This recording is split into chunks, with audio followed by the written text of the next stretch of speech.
signal. I have plenty of battery. I don't know why it did that. I got 51% battery here, but it dropped. I'm going to try to restart it. Hopefully it does a little bit better.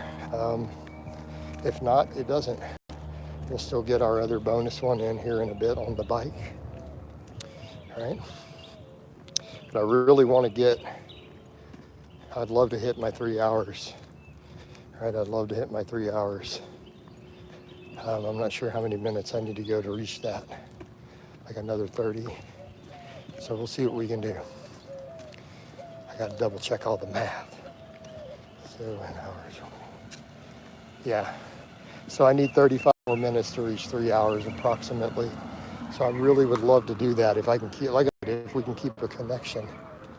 But it may not cooperate here. So again, hopefully people who are in the last one see this one come back up. We'll build the views back up. But yeah, yep. So again, it's going to take a moment for it to hit people's feeds. But what do you do, right? We can only do what we can do. We have limitations. All right.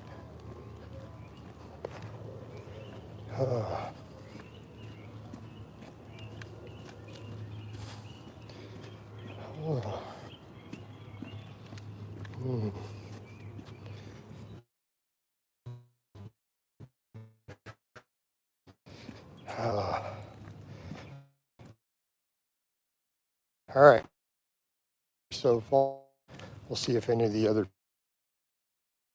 people who are in the last one over and head off the, so don't hit the uprights. So that I can do them on the bench, laying there. So by doing that, it lets me not hit the uprights because I'm slid further down the bench. Makes sense. And then I'm not messing with cleaning them up. I'm just doing them on my normal bench. But it also could allow for a little better range of motion of hair. So it's not a bad thing, is it?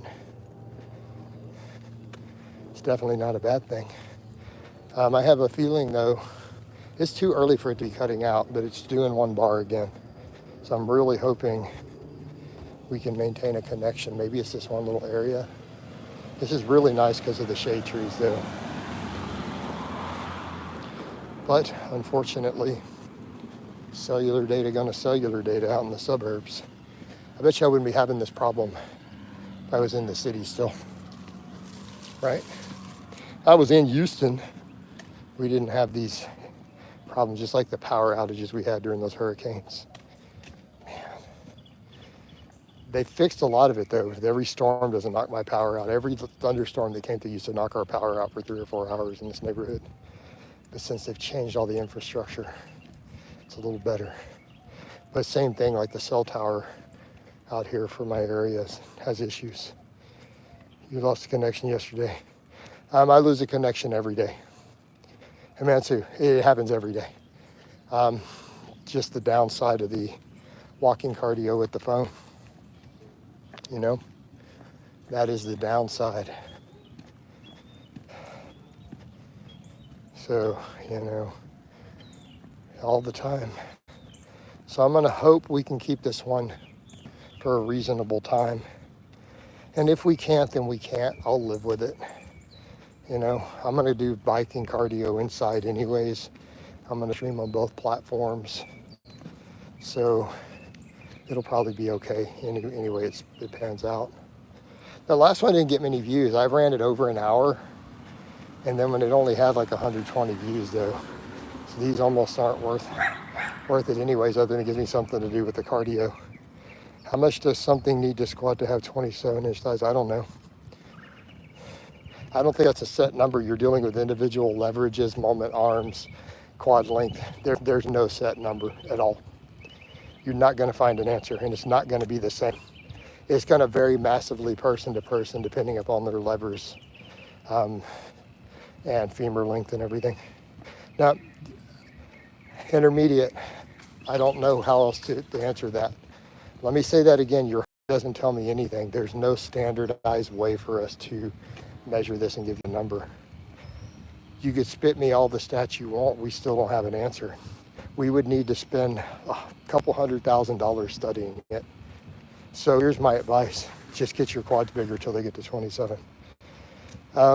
Chad says, hey coach, just finished training a couple of really early morning clients. Remember, I'm in SoCal, yeah, so it's 6 a.m. there. You're up hustling, man, on your grind, brother. I'll be able to get a couple of female clients to an intermediate squat off of just box squats alone. Yeah, totally doable. I box squatted people up into the 300s. I've had clients who we did nothing but box squats and they got there, you know. And they're great for teaching people, teaching beginners. Box squat is so much easier to master technically, and once you can do it, it will carry over to a power squat. But a normal back squat is better for size. You're gonna get bigger thighs. You know, so there is that. Again, just the nature of the beast. How effective do you find overhead press for the side delts? I don't know, we could argue that. That's an enormous point of contention.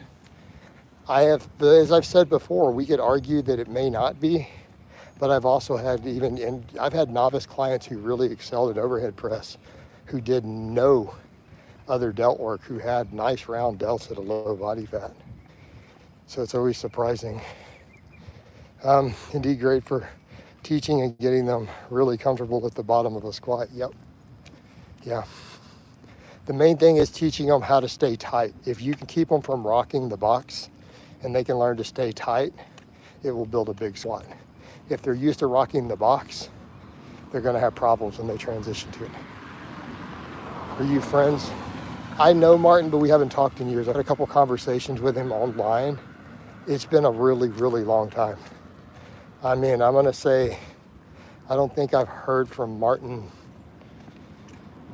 in 8 years or so, maybe. So we're not friends or anything, you know. He hadn't reached back out to me in that time. So no, I wouldn't call us friends. He seems like a decent guy. I find him likable. I think he's got interesting info. He's one of the good guys in the industry, you know. What rep range do you get clients to boxes usually? Box squats are usually lower reps, 1 to 5. I rarely have anybody do more than 5 reps on a box. And that's more even novice-y stuff.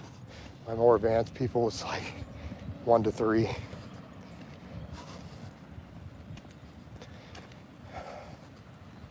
Of course, I'm over here doing 10s on all my squatting right now. On just back squats. Literally my only quad exercise, that and deadlifts at the moment on this cut. In that case, maybe I'll start a 5x5 low box squat.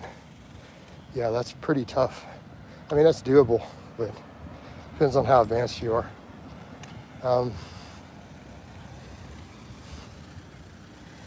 Coach, what's a good source I can go to for specifics on weak point training? Only a couple of videos you have on this. I don't know. Biomechanics.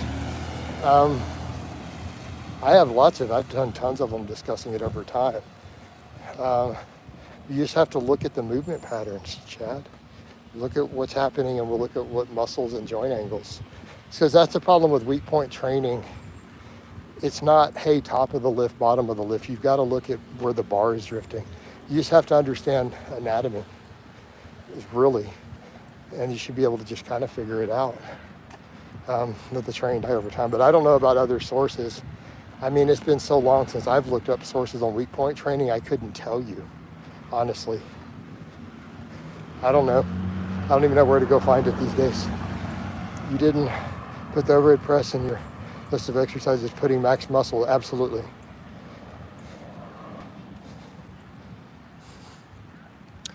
Because we can debate how much the overhead press actually builds the delt more than those other lifts. So your point there of bringing the delt up and the overhead press, it just works less total muscles. And as far as proving that the overhead press is going to build more muscle in your delts than pull-ups plus bench is questionable. I mean, the bench press technically will build delts. It definitely builds front.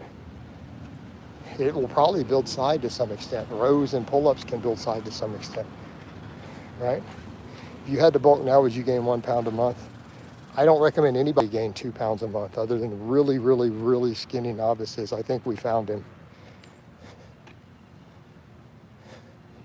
He missed the last couple hours of streams. I think he just appeared with his new account. So let Peppermint come in and try to peg him down. No more than 1 pound a month. All right? That's where we need to cap it at.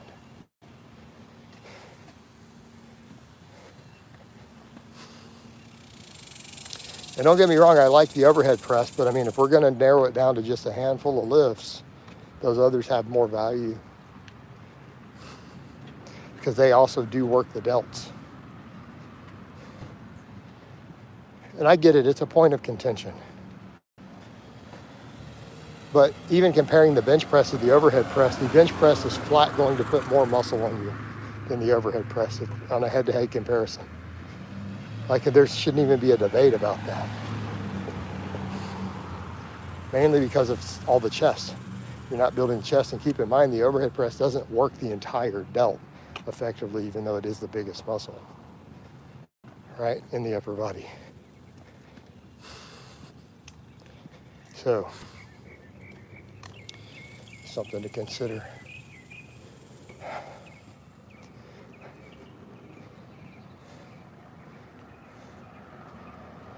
All right. So I saw a study where they had people bulk for 8 weeks where they did time-restricted feeding. Okay? So that's 2 months. Well, they were also probably ranked novices, and you can recomposition in that frame. All right? They had to be absolutely untrained lifters.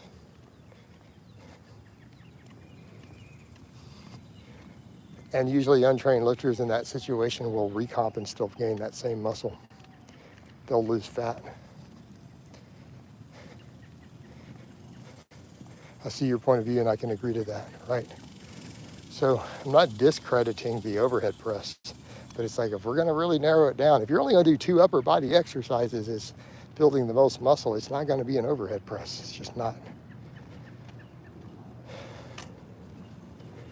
Could it be a 3rd or a 4th exercise you add? Sure.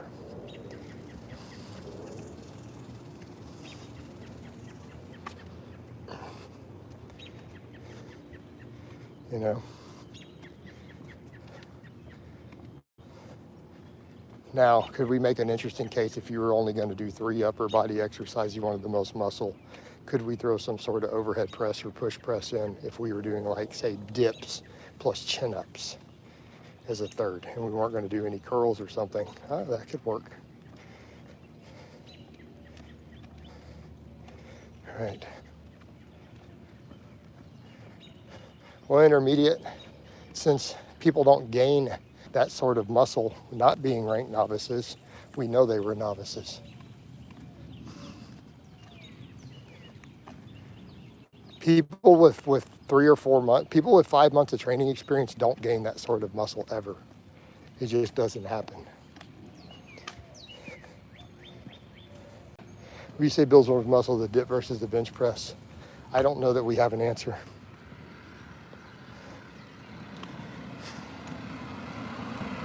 I don't know that I have an answer on that. Here's why. The dip is going to de-emphasize the delts.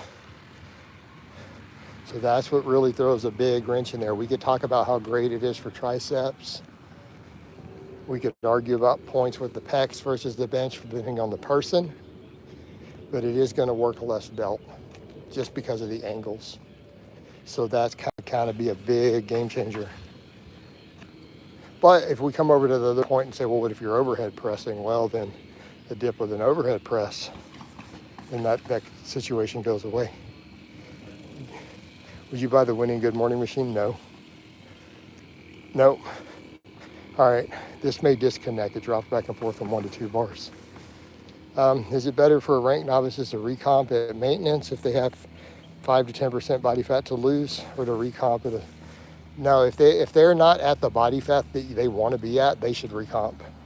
But how fat are they? Fat, or are they just, you know, slightly pudgy? Chad, like if they're overweight, they need to drop to a healthy body weight. Right? I'm not going to have an average height 190-pound novice recomp. I'm going to tell him to cut. He's 190 pounds with no muscle. But, you know, you talking about a 5'9", 170-pound novice who's a little skinny fat, he could recomp. He could recomp for 2 years straight. Because I don't want a good morning. Why would I care about a good morning machine? It's a waste of money and space. The bench leaves the long head of the triceps, and the dip leaves the upper chest. Why would you think the dip doesn't work the upper chest?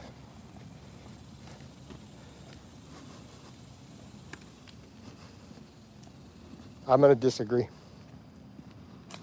No, I don't think the dip works the upper part of the pec major less than the bench or the incline bench does.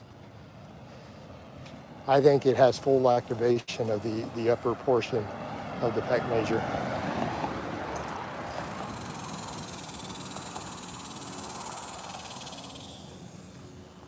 The dip builds the entire chest. Now, if you're going to talk pec minor, okay, we're getting into a very, very small muscle. No, the dip absolutely works the entire upper portion of the pec major just as much as it does the lower. There's no biomechanical reason to think that it doesn't. Okay. You sure they're lagging, or is it delt and pec minor up there? So,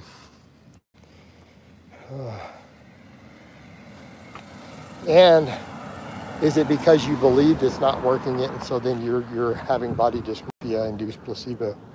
Just saying. We all see what we want to see. We see what we fear when we look at our physiques, when we train seriously. All right?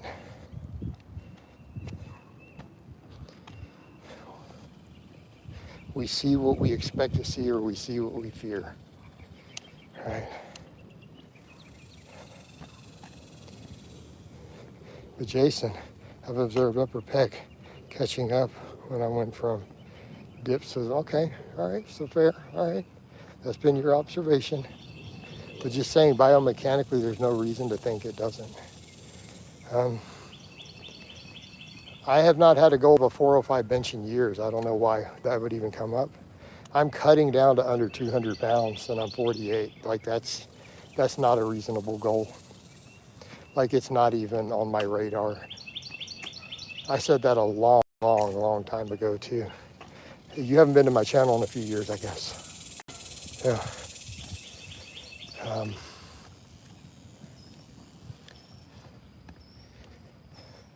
Seems almost... Yeah, you definitely haven't been here in years. Yeah, it's just not worth the weight gain or the drugs it would take.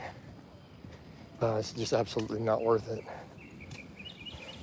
I'm not even interested in trying. I'm just gonna bench. I'm gonna keep benching, build my pecs and triceps, but I'm not worried about numbers like that at all.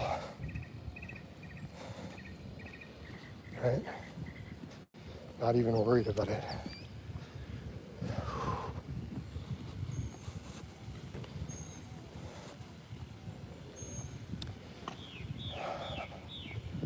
Kind of losing track of how much time we've put in, where we at. So we have 2 hours 15. Okay, cool. All right, we'll run this one out as long as we comfortably can, hoping we keep connectivity. But if it drops again, I'm done. I'm not going to keep trying to do this.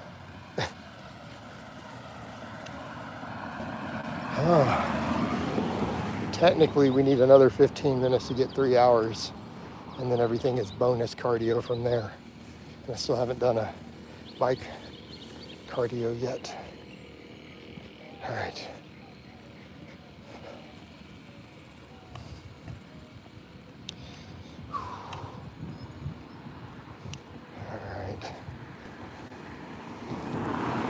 Hey, intermediate, we don't discuss politics like that here at all. This is not a subject matter for my channel. You already know that. You guys know we don't do politics here or controversial politics at all. I need to get rid of you just to not have algorithm issues. All right? Coach, the reverse hyper took my raw deadlift from 495 for 1 to 495 for an easy 3 and max in a matter of weeks. I'm not sure that it did that. You might have just recovered. Still, I mean, you know how I feel about the reverse hyper. I'm a massive advocate for it. Right? I'm a big fan. But that does seem a little extreme because that's a 10% strength increase, 8 to 10% improvement in potential max. All right?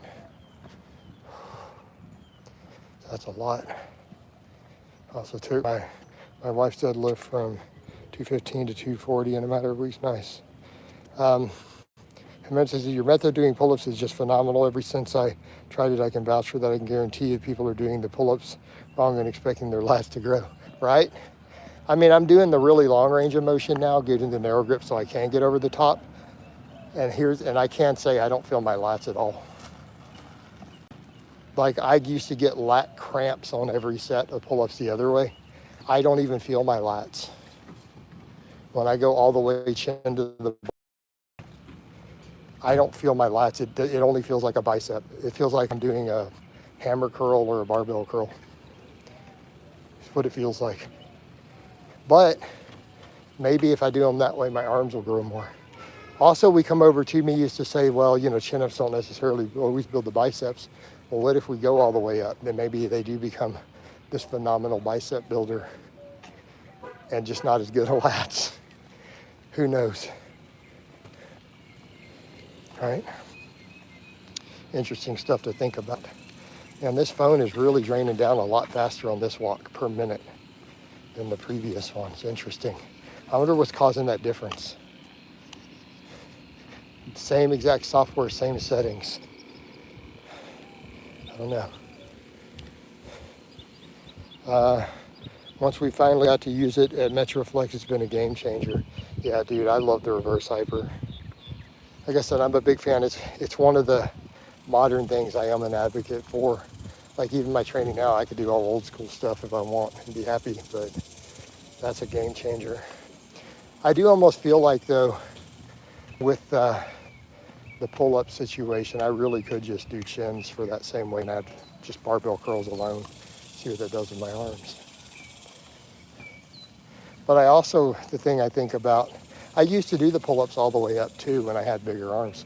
So everyone was talking about that picture. I had people like, your arms look bigger.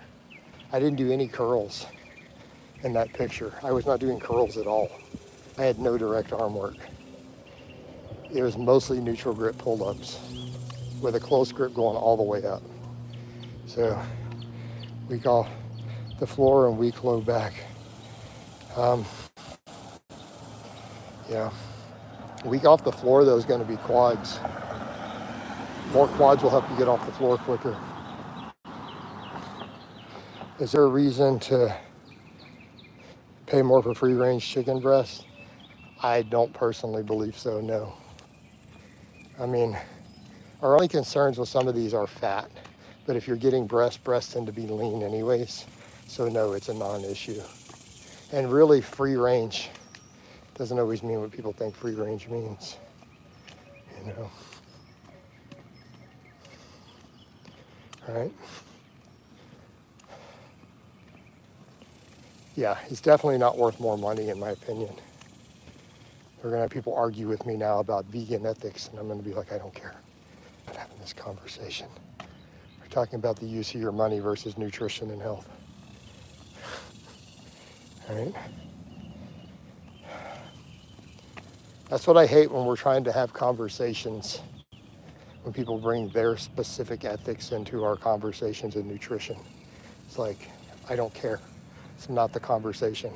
That's a completely separate topic. We're discussing nutrition, guys.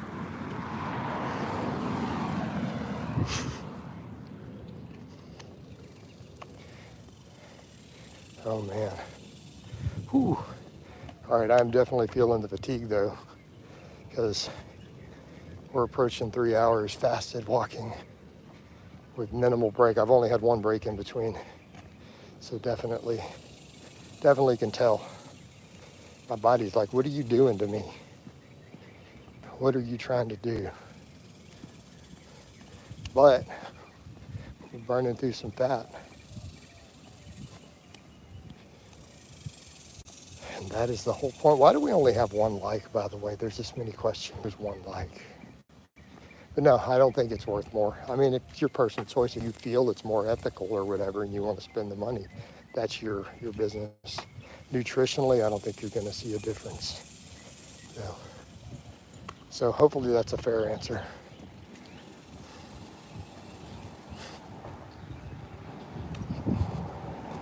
All right. Should be good. Oh man.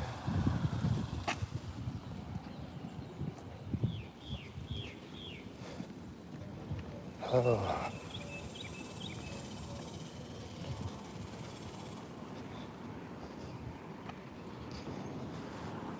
Hit like. Tell them, Carol. Tell them to hit the likes. Hit those likes up, guys. Coach is getting tired. What do you mean my reason for not coming all the way up on dips? I go as high as it feels like a lockout to me.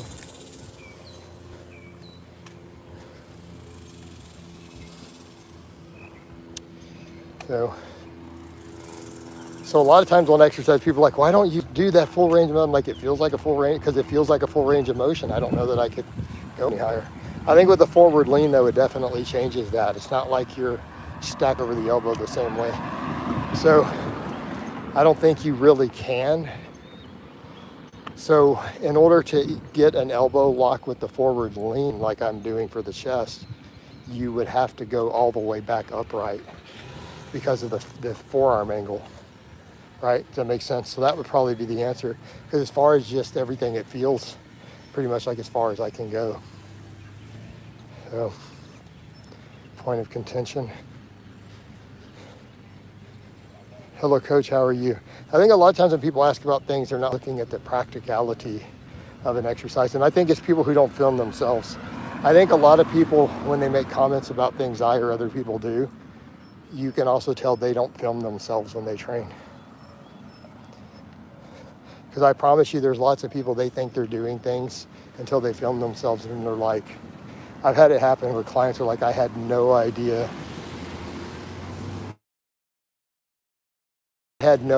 How wrong I was. They film themselves. So it's kind of funny. That's why I tell people you need to film your training. You'll be shocked at what your lifts look like if you've never filmed. You think you're doing stuff a certain way, and then it turns out you're like, wow, this doesn't look anything like what I thought I was doing. So it's fascinating. And I'm saying that as someone who films everything I do. I know the enormous difference between what I feel versus what I see on the camera sometimes. It's like night and day, you know? And then they realize certain things, just biomechanic angles, you literally can't do without changing a position. But yeah, so I mean, a perfect example, a forward leaning dip, think about your forearm angle. So the only way you're gonna come all the way up is to remove the forward lean and go upright at the top and then swing back down and do a forward lean again. So now you're turning it into a whole other second movement pattern to lock it. Because if you look at the angles, unless you're going to take your forearm all the way to a deep forward angle, which is going to be really hard on your wrists and weird. You're not going to be able to do it while you're squeezing the bar. You're not going to be able to. So the only way you're going to lock is to go all the way into an upright on the way up and then turn once you break at the elbows, to turn back into a forward lean. So your torso is going to have to swing. Right? I still feel a hell of a lot of tricep on them though. I'm doing them primarily as a chest, so I want that chest stretch. But yeah. So some things you just got to look at the biomechanics. And moving away from the lean to fully upright, we remove the load from the chest, right? Yeah. And then it's kind of awkward re-swing back down. You know, you've got to re-break, and it's kind of difficult. So the first rep is hard sometimes on them because you're up locked starting into that. That's why I've seen some people come over and they do a bottom start dip for chest dips. If they don't use like the steps to step up, they come over and they start in that position from the bottom. They set the bars to do that. You know, again, a few different ways you can do dips though. It can really be a couple different exercises. All right, now we're closing in on the 3 hours. Whew. This phone's at 31%.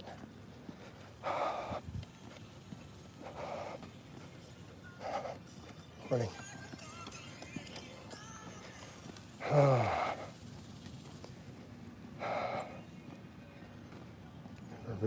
Yeah. So always think of that stuff too, you know. Some stuff is just pragmatic. Just like I got asked earlier, why does, you know, my head off the bench on the skull crushers? Like as I'm doing them off of a bench where I own rack. And if I'm too far down, I end up hitting the uprights or the J hooks on the rep. So by sliding further down, then my head's off, I do that. But then also for me to touch the forehead gives me a little more potential range of motion.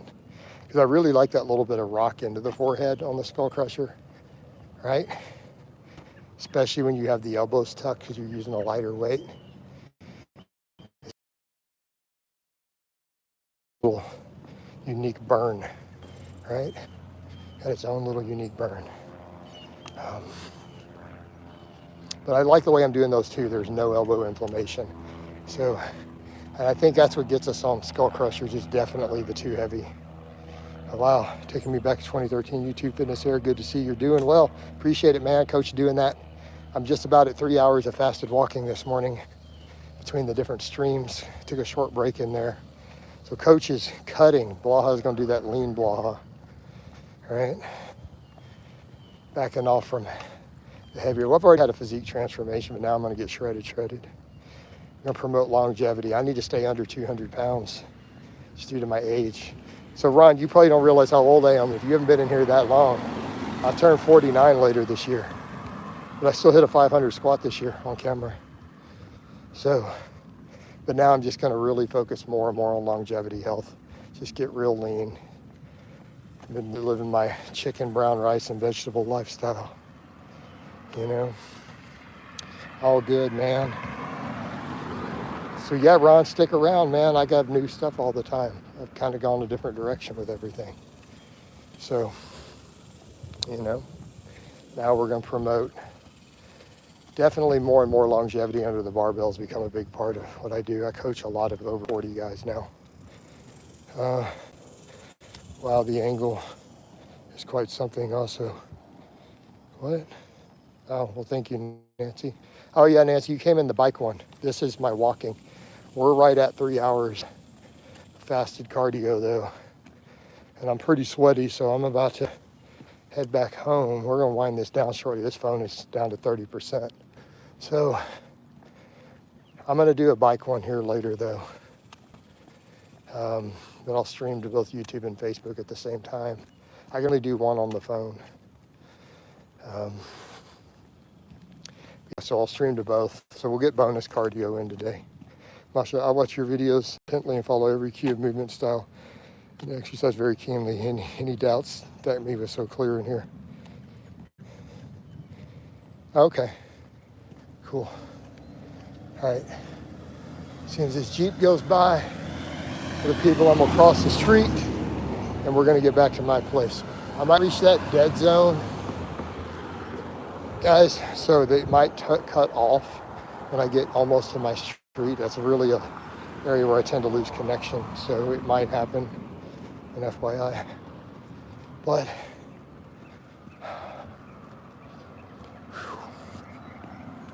it's been a lot of walking.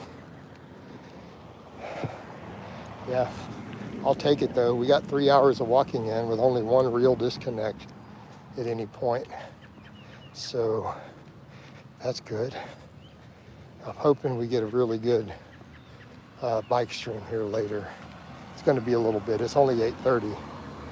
So I have plenty of time to work a bike cardio in before breakfast. So I'm not going to eat till about noon.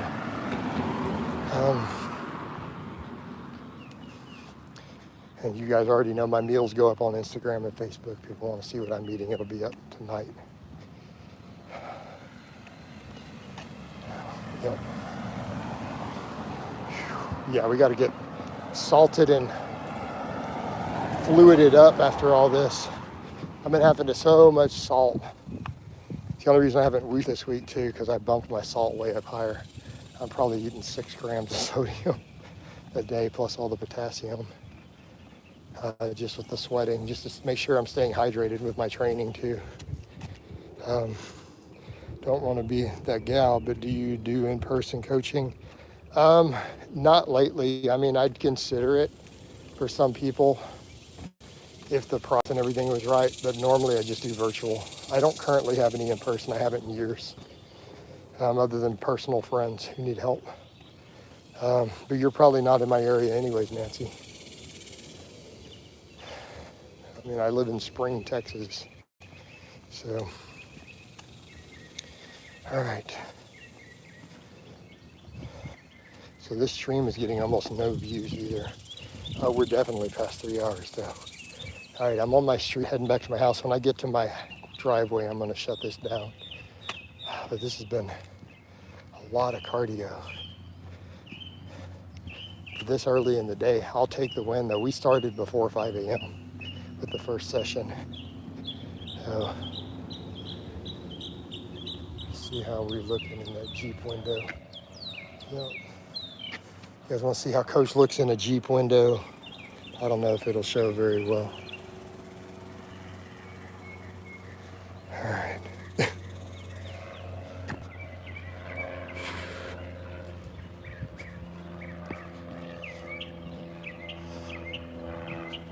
But Nancy, I also do virtual coaching, so hit me up on Facebook. It's linked under all my videos, or Instagram, and I do online coaching though. It's my full-time job. So hit me up. All right.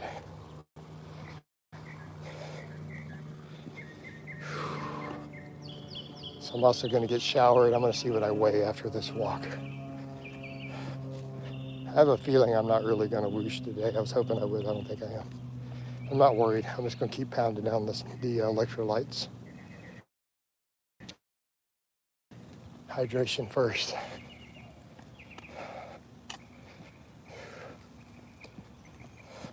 But we did sweat a lot. Definitely sweated a lot on this walk. It's pretty hot out here. I would like to see muscles of the car window can look very, I don't know if you guys could see them or not on the stream. Young man. Well, I appreciate the young. I'm 48, turning 49 in a few months, but we're all good.